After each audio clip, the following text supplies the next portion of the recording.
ustedes saben, no hay plazo que no se cumpla.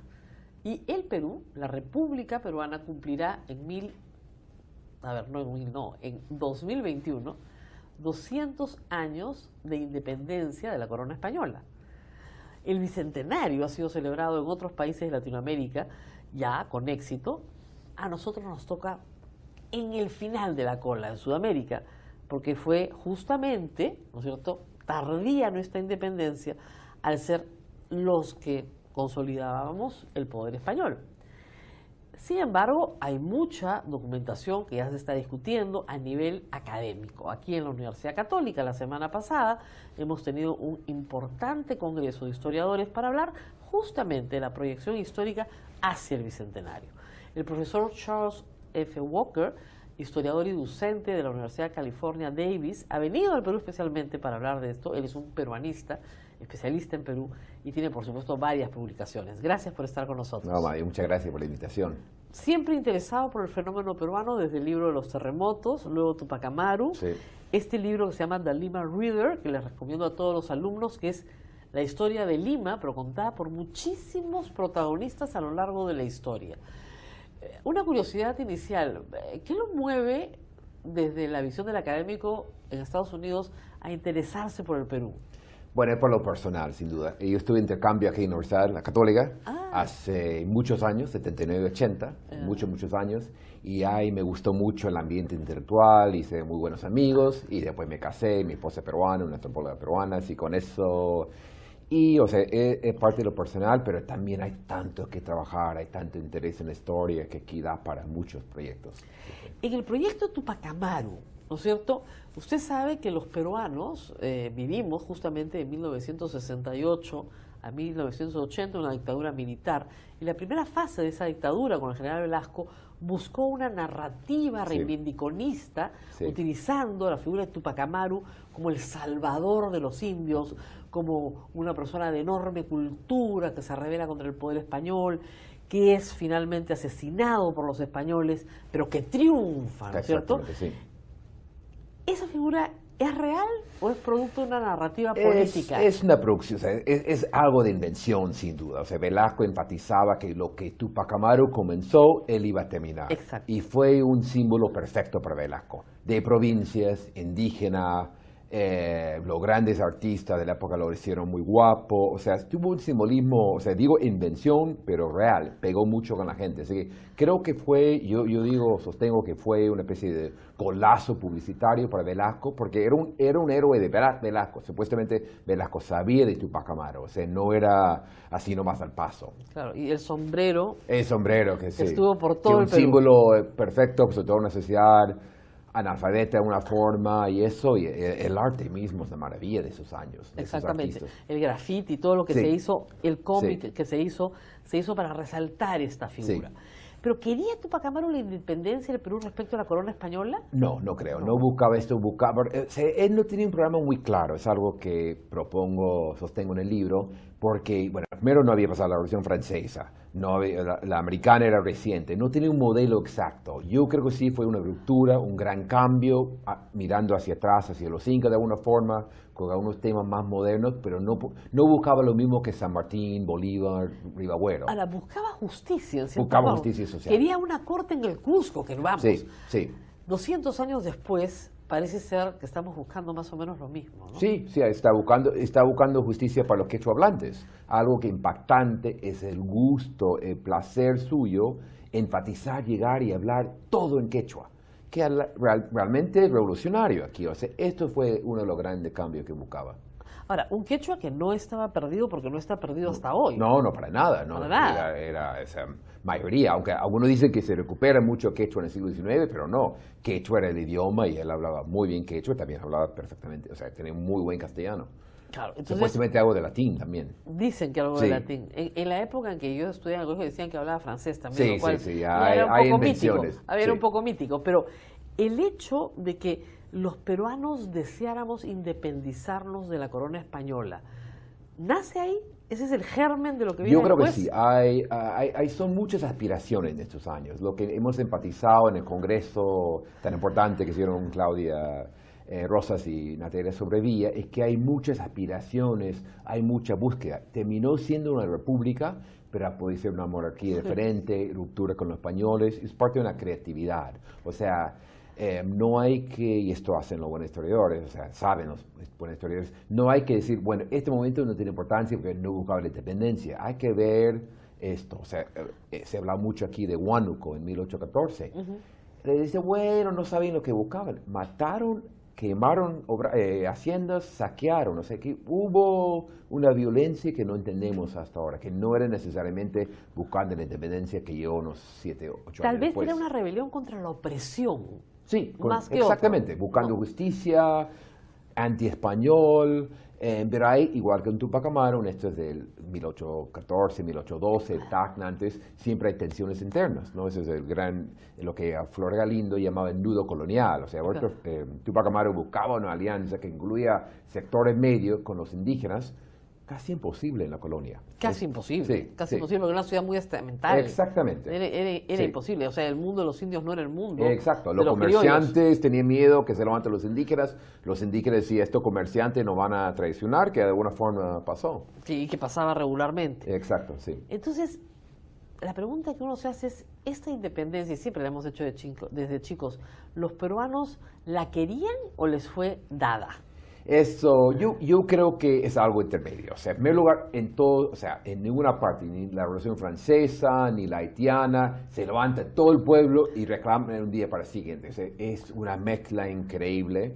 Había sectores populares que apoyaban a los realistas españoles por razones pragmáticas, incluso algunos decían, hay trabajo importante sobre los esclavos que apoyaban a los realistas por la promesa de la liberación. Se entiende perfectamente. Si tal grupo nos va a liberar, voy a parar. No era ignorancia. San Martín también la ofreció. Sí, exactamente. Apenas llegó. Eso. Sí. Ahora, sí. cuando se pelea la batalla de Ayacucho, las tropas realistas tenían mucho más peruanos que las tropas patriotas. Exactamente, sí. Pero muchísimos Sí. más. En las tropas patriotas estaban colombianos, gente de la Gran Sí, Colombia, sí. digamos, argentinos, chilenos, el resto de Sudamérica peleando contra una tropa realista formada también por una soldadesca peruana. Sí. Bueno, muchos Cosa que eran, nunca, claro. nunca nos enseñan eso en el No, colegio. eso no se enseña, pero yo creo que también aquí los colegas que han estado de Colombia, de México, de Argentina, sobre todo, que hay muy buen trabajo militar, también enfatiza la complejidad ahí. Tampoco era los españoles hablando un español muy español contra los nacionales, o sea, siempre en una combinación. Lo que falta trabajar es ver por qué esa gente apoyaba, por qué peleaban. Era por pragmatismo, era por ideología, Por miedo. era por miedo, casualidad. Y eso es lo que hemos quedado mucho en el evento. Hay el Hay que ejemplo, trabajar más. hay el ejemplo clásico, por ejemplo, de Ramón Castilla, que Sí. pelea en la independencia, Sí. y su hermano pelea en la tropa realista. Sí, sí. Y hay una tregua antes de empezar la batalla para que los familiares se despidan. Sí, sí. ¿No? Para que vean qué civilizadas Claro, eran las guerras. claro, etcétera. claro, claro. En la Pampa de Junín se da una diana para que se junten las Sí. tropas, se despidan Sí. y se separen. Sí. Incluso había justo un gran historiador argentino, Alejandro Rabinovich, hablaba de las treguas por la cosecha, que se peleaban en Alto Perú, estamos hablando de Charca, y de Bolivia, y sabiendo que ambos tenían, los españoles, De comer. tenían campesinos, tenían que regresar, tomaban una especie de tregua un mes, cosechaban y regresaban a pelear. O sea, estas son facetas que no entendemos de todo. O sea, todavía falta. Todavía trabajar falta esto. estudiar. Sí, exactamente. Ahora, sí se ha defendido mucho desde el historiador peruano que había una aspiración republicana, Sí. que sí existía una Sí. aspiración. De repente entre una élite Sí. intelectual, pero sí existía esa aspiración Sí. republicana. Y que la independencia sí fue pensada desde las Cortes de Cádiz, para Sí, el Perú. El liberalismo, sí. Desde el liberalismo de Sí. la Corte de Cádiz sí se pensó en una Sí. independencia, con el modelo de la Revolución Francesa y ya con la independencia americana consolidada. ¿Sí es verdad eso? ¿Sí Sí. queríamos también? Algunos sí, algunos no. O sea, la clase alta limeña estaba como indecisa, tenía miedo a los sectores populares, el miedo que algo más radical. El ejemplo de Haití le da un miedo espantoso, que se levanten los esclavos, que maten a los dueños de esclavos, que declaren una república de esclavos. eso es un gran miedo, pero había sectores que sí. Bueno, igual también, sectores populares. ahora, también tenían miedo, como lo tenían los norteamericanos, de que digamos, el rey los mande a colgar a todos. Exacto. Sí. Porque el rey había dicho que el que se independice lo colgaba. Sí. Entonces no había discusión. Sí, es el miedo al futuro diferente, pero sí había deseos, había conversaciones, había un diálogo sobre cuál es la alternativa. Ahora, el acta, otro monarca es otro claro, oficial. La declaración de independencia del Perú, si uno la compara con la declaración de la independencia de los Estados Unidos, Sí. la nuestra es bien tímida, la Sí, verdad, sí, ¿no es sí, cierto? sí. En la de los Estados Unidos es we the people, nosotros el pueblo, Sí, aquí reunidos. Los que... sí. En la declaración de la independencia que se firma en Lima, el 28 de julio, la verdad es que es algo así como, ha venido el señor San Martín, nos ha contado que vamos a ser Sí, libres, sí. y bueno, vamos a firmar, Sí. ¿no? Entonces, se nota que la escritura más o menos tiembla en la firma, Sí. ¿no? O sea, estaban un poco aterrados. Es Además, porque los españoles están todavía. Hay que Estaba- recordar para algunos, es decir, Abascal- estamos... Abascal tiene mucho- estaba- Abascal está aquí, pero vamos a declarar la independencia, hay un cierto miedo, ¿no? O sea, por la situación, pero otros dudaban, o sea... Ahora, el cuadro que más se usa para representar la independencia, en el cual, digamos, el pintor está mirando el cuadro, pero los demás están mirando hacia la Plaza de Armas, desde lo que hoy sería la Municipalidad de Lima, porque al Sí. fondo se ve la catedral, es un cuadro donde todos son blancos. Sí. Es una representación de una independencia de los blancos, de Sí. otros blancos. Sí. O sea, de los blancos españoles respecto de los blancos criollos, Ujú. y el resto es espectador. Sí. Eso es falso, es falso. Es falso. No es por populismo. Yo vengo de la generación de historia social, donde nuestro gran tema, nuestro reto era poner a las clases populares como figuras centrales, pero eran, o sea, y esto lo que en el evento, en el coloquio aquí en la Católica, hemos decidido, hemos enfatizado. Por ejemplo, mi generación, tanto en Estados Unidos como en el Perú, muy pocos hacíamos historia militar.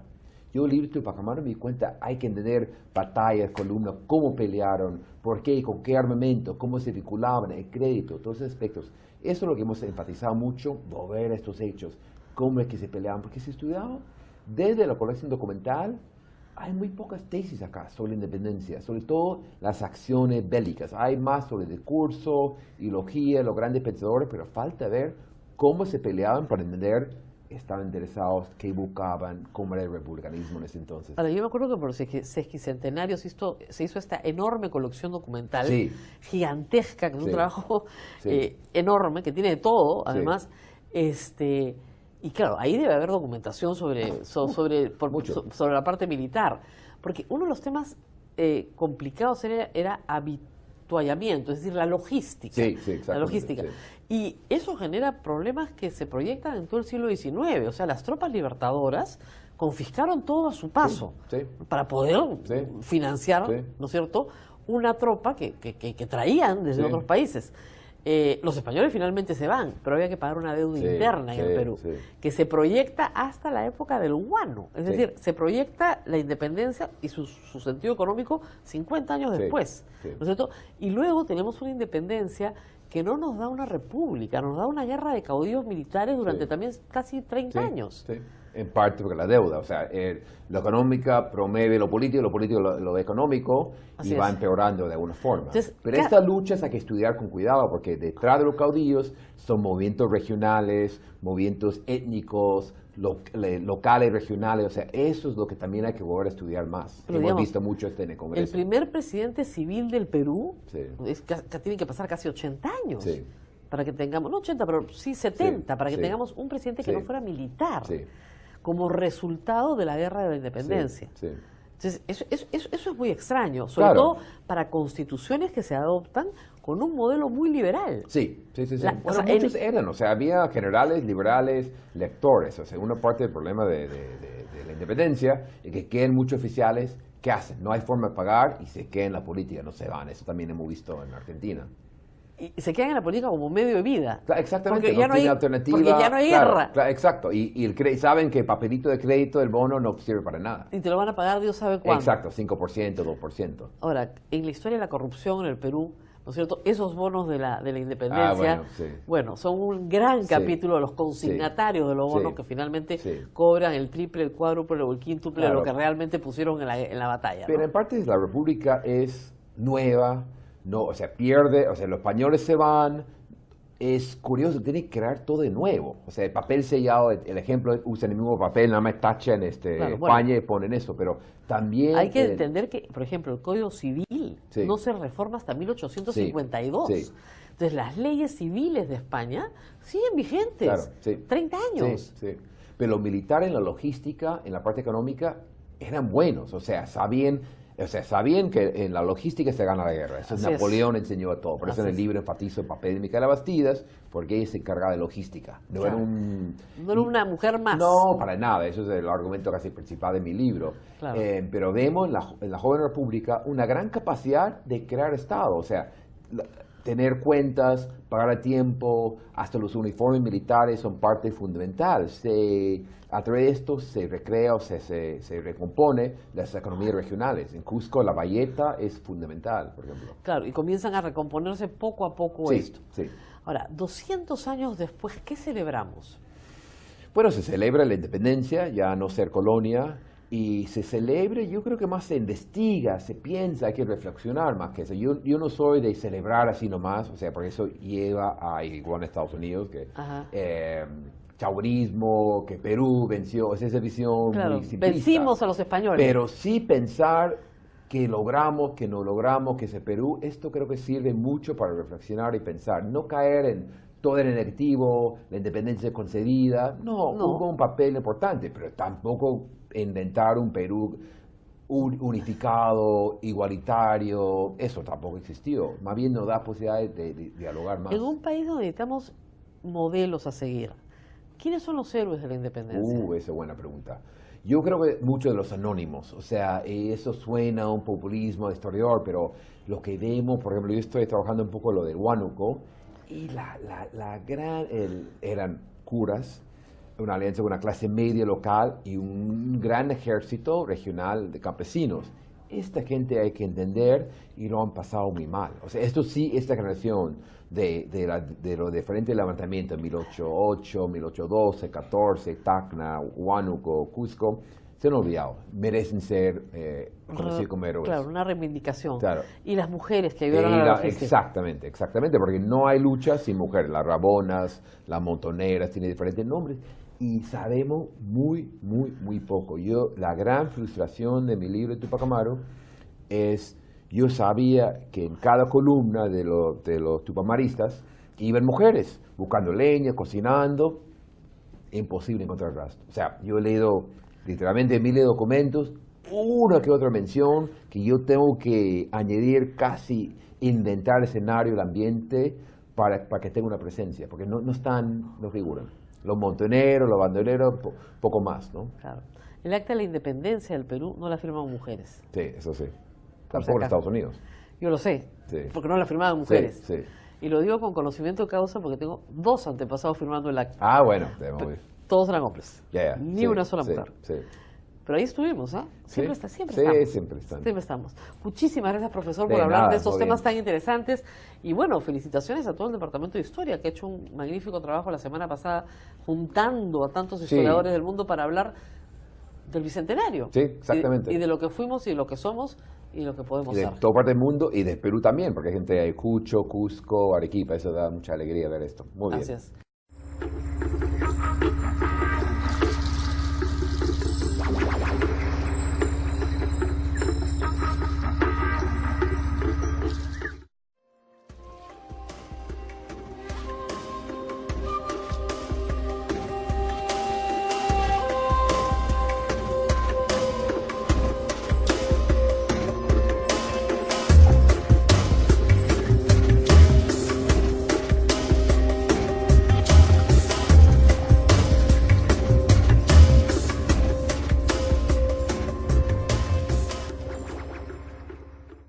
Pues sí, el mundo se está preparando para la próxima crisis económica mundial.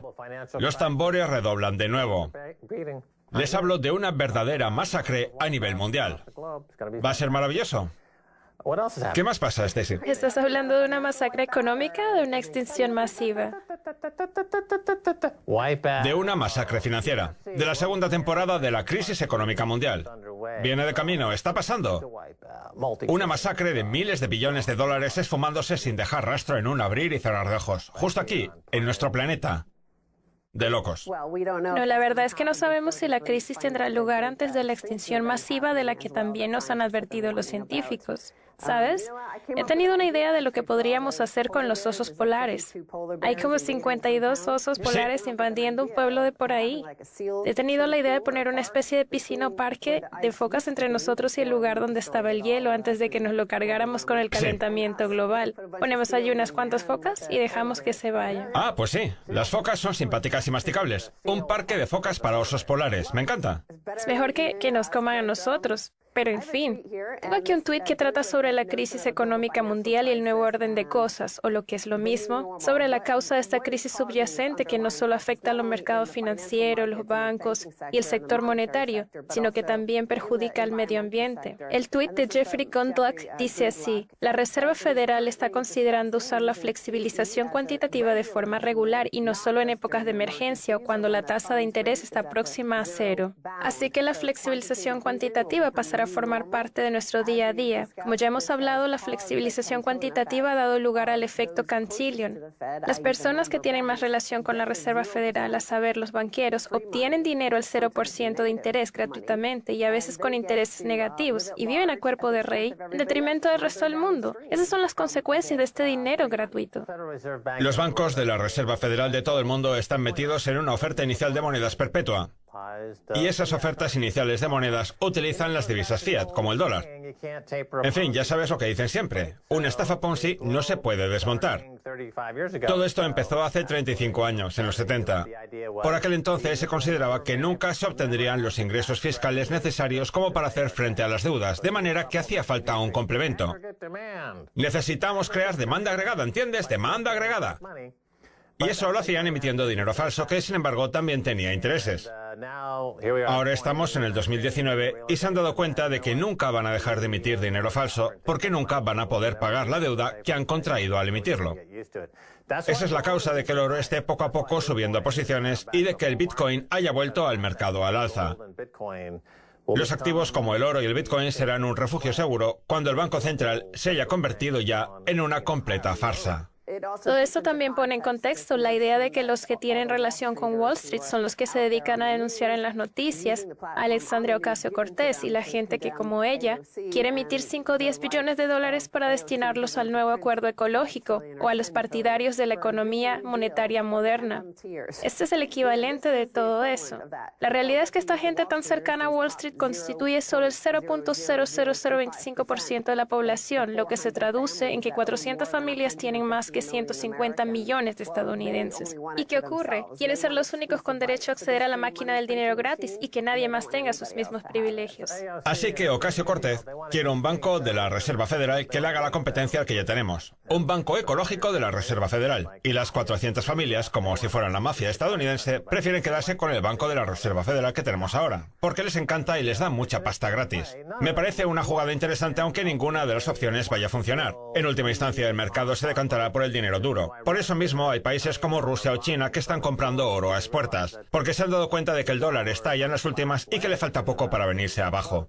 Me gustaría que comentáramos algunos titulares que tratan sobre este sistema basado en el dinero fiat, en el que se emite dinero gratuitamente tan solo para 400 familias, de manera que ellos se enriquecen mientras nosotros nos empobrecemos. El primero es de Adam Tooze y dice: en Estados Unidos la creciente diferencia entre el empleo del sector servicios y de producción de bienes es realmente notable desde la crisis. Fíjense en las escalas. Esta es la gráfica de Deutsche Bank que se remonta al año 2000. La línea azul representa los puestos de trabajo que crean riqueza, los de las industrias manufactureras que transforman la materia prima en productos con valor añadido.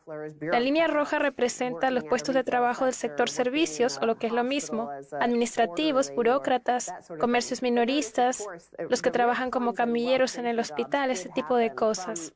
Pero fíjate, los empleos que generan riqueza empezaron a caer el 11 de diciembre del 2011, cuando China pasó a ser miembro de la Organización Mundial de Comercio. En fin, aquí ves el resultado. La situación es cada vez más complicada porque todo va de la mano. La razón por la que tenemos una tasa de interés al 0% y casi negativa, y por la que la Reserva Federal está diciendo ahora que la flexibilización cuantitativa no tendrá fin, es que ya no hay puestos de trabajo que generen riqueza. Así que tenemos que emitir más moneda para que la gente siga en los falsos empleos de los que habla David Graeber. Mantener cierta paz y armonía en la economía y que no se formen motines porque la gente no tiene comida. No obstante, lo cierto es que los empleos del sector servicios no generan riqueza. No. Es claramente una estafa Ponzi. No, es una estafa Ponzi. Ay, no sé por qué, pero hoy suenas como una foca, Max. Pues esa es la cosa. No me tires a los osos. Eso sería muy desafortunado. Aunque me pregunto si tendrán canal de televisión. Bueno, ¿y qué tienes que decir sobre la gráfica? Pues que creo que es un elemento fundamental y una prueba fehaciente de la actual estafa Ponzi.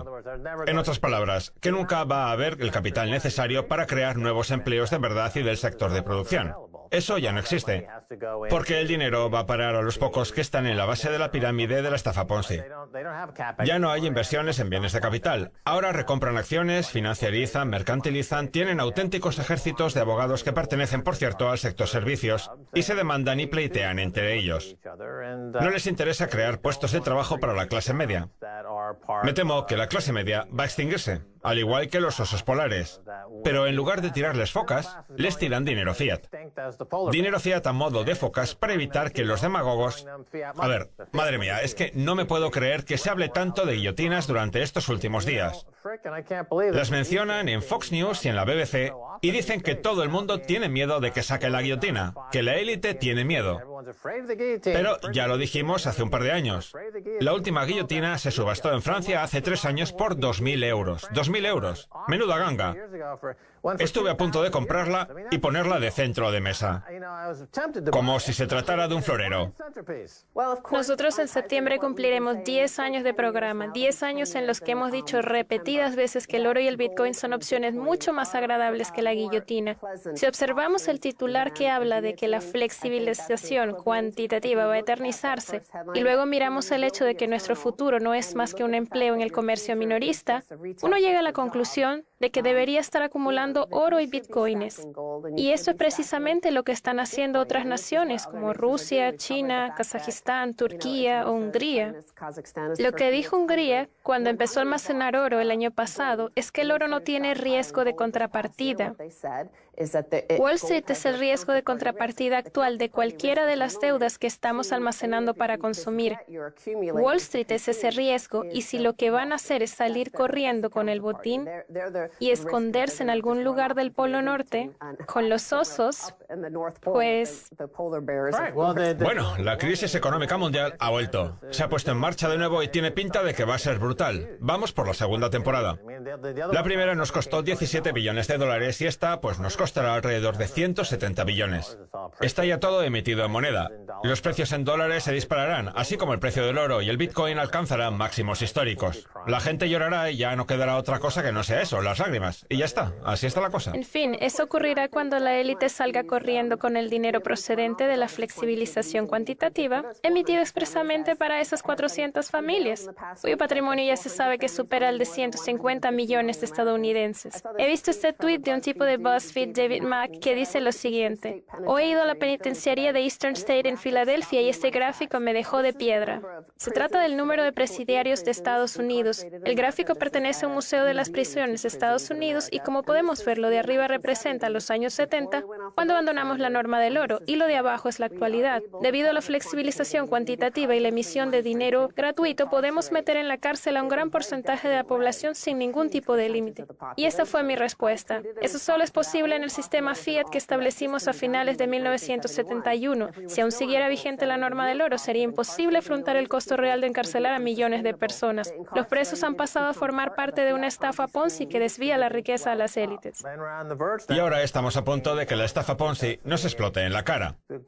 Los países más avispados están comprando oro, como Rusia y China, que la verdad es que han demostrado ser mucho más inteligentes que los tontos de Estados Unidos y el Reino Unido. Estamos llegando a un punto de inflexión. El oro y el Bitcoin están ganando terreno y acabarán con el imperio fiat. Estamos ante un nuevo siglo para la economía. Un pequeño apunte. No destruirán el imperio Fiat porque el imperio Fiat ya se ha destruido a sí mismo. Lo que decimos es que nosotros como individuos podemos evitar que nos tiren a los osos polares. Todo el sistema está viniéndose abajo, al igual que el hielo que se derritió con el calentamiento global. El hielo es el equivalente del Banco Central basado en el dinero Fiat. Se les está derritiendo el sistema y están buscando a gente a la que devorar antes de que los devoren a ellos. Por último, me quiero centrar en un último titular que trata el tema del oro, de los bancos centrales y del gobierno. Salvini propone tomar el control de las reservas de oro del Banco Central italiano. Matteo Salvini, el líder populista italiano, ataca sin contemplaciones el sistema financiero europeo. Salvini dejó estupefactos a los presentes en Bruselas y Frankfurt cuando planteó la posibilidad de que el gobierno se hiciera con el control de las reservas de oro que han estado hasta ahora en manos del Banco Central italiano. El día anterior, el primer ministro italiano y líder de la Liga Norte pidió la eliminación del Banco Central y de Consob, el regulador de la Bolsa de Valores de Italia, alegando que las dos instituciones deberían, más que cambiar de personal, reducirse a cero, o dicho de otro modo, eliminarse por completo. Salvini también declaró que los estafadores que infligieron pérdidas a los ahorristas italianos deberían pasar en prisión una buena temporada. Salvini mantiene que el oro es propiedad del pueblo, por lo que no debería estar en manos del Banco Central, sino bajo el control del gobierno. Recordemos que los bancos centrales son supuestamente independientes. Madre mía, este hombre es un genio. Tiene toda la razón. Se hace eco de Jim Grant, por ejemplo, del periódico Grant's Interest Rate Observer, que ha estado hablando de esto y de Wall Street en la revista Barron's durante décadas. Él dice que lo mejor que cualquier banquero central puede hacer es dimitir. Son todos delincuentes y charlatanes que no hacen sino perpetuar una estafa Ponzi absolutamente destructiva, así como promover la extinción prematura del ser humano, y todo por ganar fácilmente unos pocos dólares a costa de nuestro futuro. Este señor italiano lo sabe, por lo visto, y espero que actúe en consecuencia. Están apareciendo muchos supuestos populistas en el mundo, lo que tiene preocupados a los de Wall Street. La idea de Salvini de arrestar a los estafadores, es decir, a las 400 familias que prácticamente saquean a los otros 150 millones de estadounidenses, podría reducir el número de gente en prisión. Así dejaríamos entre rejas a los que nos han metido en este embrollo económico de inestabilidad que ha dado lugar a insurrecciones y crímenes en todo el planeta. Pues sí, los que están ahora en la cárcel deberían estar en la calle y los que están en la calle deberían estar en la cárcel. Pero en fin, vamos a hacer una pausa. Volvemos con más enseguida. Bienvenidos de nuevo a Kaiser Report. Es el momento de presentaros a un invitado muy especial, Brock Pierce. Conozco a Brock desde hace ya 20 años, cuando comerciaba con divisas virtuales allá por los 90. Es un verdadero pionero en esto de las criptodivisas y también fue una de las primeras personas del mundo en hacerse con un colchón financiero más que considerable. Además, se ha hablado de él largo y tendido en numerosas publicaciones, por si quieren informarse. Bienvenido de nuevo a Kaiser Report, Brock Pierce. Gracias por invitarme. Normalmente, cuando en la industria de las criptodivisas alguien pronuncia las palabras Mt. Gox, la gente tiende a enfurecerse y soltar el insulto más ofensivo que uno puede imaginar. Mt. Gox redefinió por completo la industria de las criptodivisas durante años y luego se hundió a raíz del intercambio de criptomonedas. Por lo visto, ahora usted está planeando hacer que Mt. Gox resurja de sus cenizas. Cuéntenos un poco más sobre ello. Pues sí, nombrar a Mt. Gox y a Mark Karpeles es como insultar a alguien. Cuando se saca ese tema, la gente tiene reacciones bastante intensas y negativas, y no sin razón. Es como el equivalente a Lehman Brothers, Bear Stearns, Enron o Bernie Madoff. La reacción que tiene la gente cuando oye hablar del tema se debe a que todo lo que pasó en la organización a finales del 2013 y a principios del 2014 hizo que nuestra industria se retrasara como 1 o 2 años. Fue la causa principal del mercado a la baja de los años 2014 y 2015, y en cierto modo incluso podríamos decir que también es el causante del mercado bajista que tenemos actualmente. Lógicamente la gente reacciona muy mal, pero no siempre fue así. Mt. Gox fue de lejos la compañía de criptodivisas más importante del mundo durante los años 2010, 2011 y 2012. Fue la absoluta responsable del crecimiento del Bitcoin, apareció como una promesa y se hundió estrepitosamente. Pero su historia no acaba aquí. Ha estado en quiebra durante casi 5 años. De hecho, el 24 de febrero hará 5 años de aquello. Y repito, esto no acaba aquí. Hay 103.000 titulares de cuentas y 24.000 reclamaciones de fideicomisario. 24.000 víctimas que un día tuvieron ahorrados bitcoins antes que nadie y que se lanzaron a asumir riesgos. Sin embargo, no han obtenido beneficio alguno de ello, y no por nada de lo que ellos sean responsables, sino por depositar su confianza en un intercambio mal administrado. Entonces, ¿cómo queremos nosotros, como industria, que acabe todo esto? ¿Como la última temporada de Juego de Tronos? Aunque bueno, no la he visto, estoy deseando que la estrenen. El caso es que como industria tenemos el poder de escribir el final de esta historia. ¿Queremos acaso que acabe como Lehman Brothers o como el anterior sistema económico? No queremos que la historia acabe así. Queremos que su final demuestre el poder de una comunidad abierta y de la cadena de bloques, así como la capacidad de adaptación del Bitcoin y su habilidad para renacer de las cenizas. Creo que somos capaces de hacerlo. Tengo el loco y firme propósito de devolverle a los acreedores el 100% de su dinero. También me he propuesto relanzar el intercambio y conseguir que el concepto de Mt. Gox no nos dé vergüenza ajena, sino que el poder de Mt. Gox y los resultados que podamos obtener nos enorgullezcan en nombre de toda la industria. Entonces, estamos hablando de darle la vuelta a la situación actual. Mt. Gox esconde una joya en su balance general. En su día tuvo muchísimo renombre y por lo visto puede volver a ser lo que era y rivalizar con otras plataformas de intercambio que hay por el mundo. Sin embargo, Mark Karpelès ha reaccionado bastante mal con todo esto y le dice usted en un tuit que no tiene ni acciones de Mt. Gox ni voz ni voto en los beneficios de la compañía, refiriéndose con ello al 88% de la compañía. Todo gira en torno a una carta de intención y hay cosas que no están del todo claras. ¿Podría explicárnoslo, por favor, Brock? Pues en primer lugar, Mark Karpelès todavía cree que dirige Mt. Gox. Aún cree que maneja el cotarro y que está detrás de todo lo que pasa en la compañía. Teniendo en cuenta su trayectoria, personalmente no creo que ningún acreedor ni nadie se beneficie de que Mark esté a cargo de Mt. Gox. Lo mío con Karpelès viene de lejos. A finales del 2012 y en el 2013 estuve a punto de comprar el negocio. Cuando Mt. Gox se hundió, llamé a Mark aquella noche y le dije que seguía interesado en comprarlo. Me dijo que si no había visto las noticias y le contesté que llamaba precisamente por eso. Entonces me preguntó que si en serio seguía interesado, a lo que le respondí que sí, porque quería que la industria necesitaba los medios para resolver la situación de la mejor manera posible. Obviamente los términos cambiarían, claro. Le dije que lo volvería a llamar esa noche con una propuesta en firme. Luego llegamos a un acuerdo. Él accedió a venderme el negocio por $1 y yo lo cambié a un Bitcoin incluso sabiendo que valía bastante menos. Normalmente en este tipo de tratos hay que pagarle a alguien más de $10 millones para que se haga cargo de un desastre de esas dimensiones. Sin embargo, sentí que era un momento de gran importancia que, si manejaba la situación de forma correcta, se reducirían los daños que sufriría la industria. Yo tenía bastante claro que todo aquello haría que nos retrasáramos 1 o 2 años y que sería una catástrofe para el Bitcoin como ecosistema, no solo para la plataforma de intercambio. Era algo que iba a afectarnos negativamente a todos, y claramente lo ha hecho.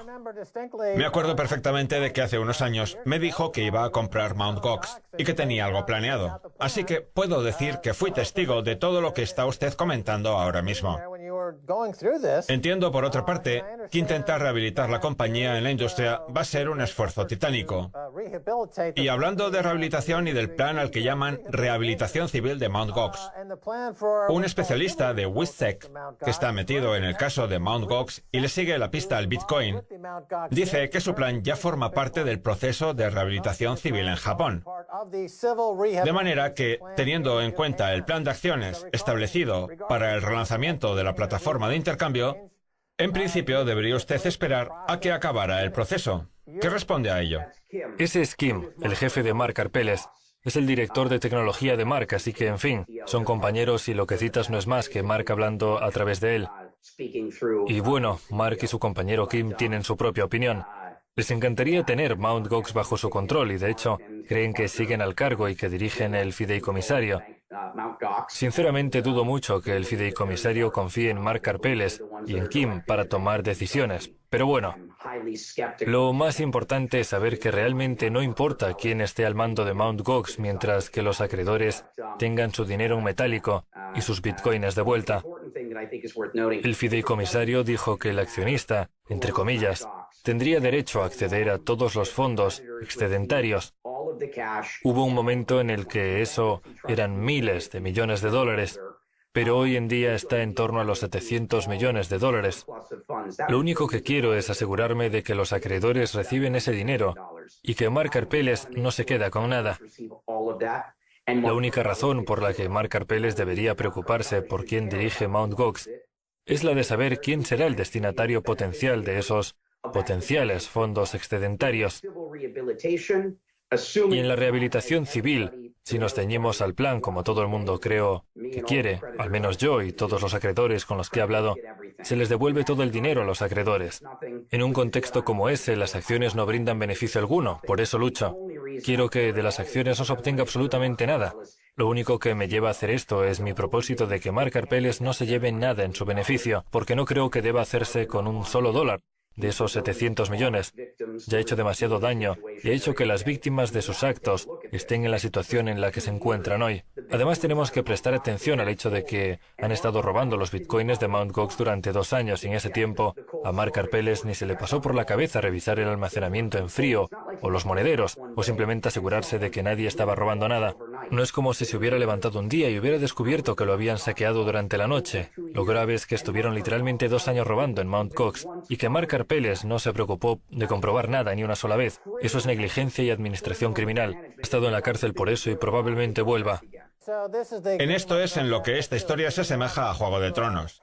Le tiene usted un odio visceral e indescriptible a Mark Karpeles, semejante al que le procesa casi toda la industria, si no toda.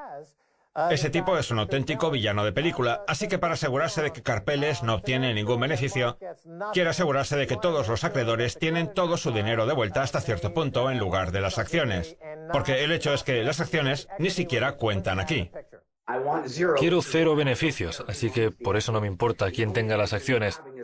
Estamos teniendo esta conversación porque Mark quiere dejar muy claro que quien tiene las acciones es él. Incluso cuando firmamos un acuerdo de carácter vinculante en el que él aparece como parte vinculante. El acuerdo se diseñó con la idea de que fuera explícitamente vinculante y se aplicara desde el primer momento, sin importar lo que pasara después. Pasara lo que pasara, el acuerdo era vinculante porque teníamos que hacernos cargo inmediatamente de la empresa y había que empezar a gastar cantidades exorbitadas de dinero en abogados japoneses y estadounidenses. También presentamos demandas colectivas en nombre de los 103.000 titulares de cuentas. Creamos el plan de rehabilitación civil original a principios del 2014 y en general gastamos muchísimo dinero. No podíamos hacerlo inmediatamente como habría que haber hecho sin contar con un contrato de carácter vinculante que luego se suponía que iría seguido de la firma de un acuerdo posterior. Pero entonces Mark nos envió una carta de rescisión del contrato y me rogó que la firmara. Dijo que sabía que había firmado un contrato vinculante, pero que por favor lo rescindiera. Le pregunté si iba en serio, porque nos estábamos gastando una fortuna intentando arreglar el estropicio que él había creado y que era incapaz de solucionar por incompetente. Lo que pasaba era que sus abogados tenían un salario de 2 o 3 millones de dólares al año y querían asegurarse de seguir con semejante ganga. Yo no estaba dispuesto a eso, así que forzaron a Mark a intentar rescindir el contrato. Mark no tenía ninguna intención de firmar el contrato posterior que habíamos hablado al principio. El primer contrato era tan vinculante porque no queríamos arriesgarnos a que Mark no cumpliera el trato que efectivamente rompió. A mí realmente me da igual quién tenga Mt. Gox, si Mark, si yo, no quiero nada. Quiero que los acreedores reciban lo que les corresponde. Lo único que puedo pensar es que a Mark sí le importa, porque quiere obtener algún beneficio y dárselas de que quiere lo mejor para todos, aunque no tenga nada bajo control. Tivan, que es la entidad que él posee, está en bancarrota. Mark no pinta nada en lo que pasa con Tivan, porque el que tiene el control es el fideicomisario, cuya misión es conseguirle el máximo beneficio posible para la entidad a la que representan, es decir, asegurarse de que las acciones reciben el pago. No quiero que Mark vea ni un céntimo, ni él ni ninguno de sus acreedores. Tiene pinta de que la temporada de las criptodivisas de este 2019 va a ser interesantísima. Este enfrentamiento va a ser una maravilla. Nos quedan 50 segundos para hablar del último tema. Tengo entendido que piensa donar 5 millones de dólares para los fondos de capital riesgo del nuevo Puerto Rico. Obviamente está usted metido en todos los cambios que se están dando en Puerto Rico. Nos quedan 40 segundos. ¿Podría contarnos más? Es una gran oportunidad de crecimiento para Puerto Rico, Brock. Sí, llevamos en Puerto Rico como año y medio y han pasado 2 cosas fantásticas. 2 compañías puertorriqueñas recaudaron $1 millón. Es la primera vez que las empresas emergentes de Puerto Rico recaudan dinero de verdad. Espero que lo consigan muchas más durante la primera mitad de este año y otras tantas durante la segunda mitad. Por primera vez, los puertorriqueños sienten el impulso emprendedor y tienen las herramientas para ponerlo en práctica. Lo que pretendo al donar ese capital es que haya capital inicial disponible para cubrir las necesidades de esta nueva cultura emprendedora emergente. Tenemos aceleradoras de empresas, instalaciones para trabajar en equipo, incubadoras de empresas. También contamos con padrinos empresariales, mentores, gente que está metida en el mundo de las criptodivisas. El movimiento no va de criptodivisas, sino de empresas emergentes. Creemos que la sociedad puertorriqueña puede ser emprendedora y esta es solo una de las muchas cosas que estamos haciendo para apoyar la iniciativa. Perfecto. Brock Pierce, gracias por... Quiero dar las gracias a nuestro invitado, Brock Pierce.